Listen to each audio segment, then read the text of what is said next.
Selanjutnya Tribunnews geledah ruang Sekda SBB, Kejati Maluku temukan sejumlah dokumen penting.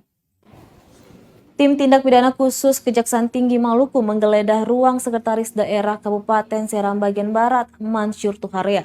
Tuharia merupakan satu dari 5 tersangka dugaan tindak pidana korupsi pada Setkap Kabupaten SBB tahun anggaran 2016 lalu. Dalam penggeledahan tersebut, pihak Kejati mengaku mendapatkan sejumlah dokumen penting sebagai barang bukti. Namun terkait dokumen yang disita tersebut, Kasipenkum dan Humas Kejati Maluku, Wahyudi Kareba mengaku belum bisa membocorkan ke publik. Kejati Maluku melakukan penggeledahan di 2 tempat berbeda, yakni ruangan Setkap SBB dan bagian keuangan pemerintah Kabupaten SBB. Masing-masing penggeledahan dilakukan selama kurang lebih 1 jam. Wahyudi menjelaskan penggeledahan dilakukan guna melengkapi barang bukti yang sudah diamankan dari tangan tersangka sebelumnya. Diketahui Sekda Mansur ditangkap bersama 5 tersangka lainnya atas kasus dugaan tipikor dengan nilai kerugian keuangan negara sebesar 8,6 miliar rupiah.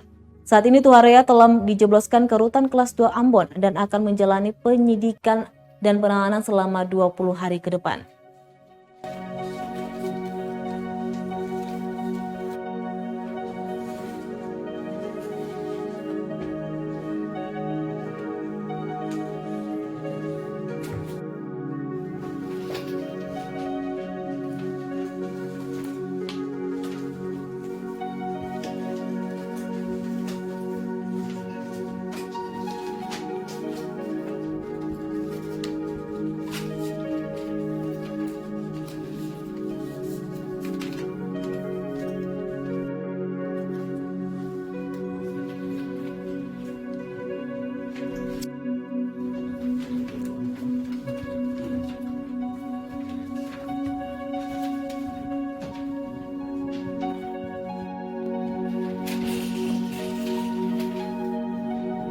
Terima kasih sudah nonton.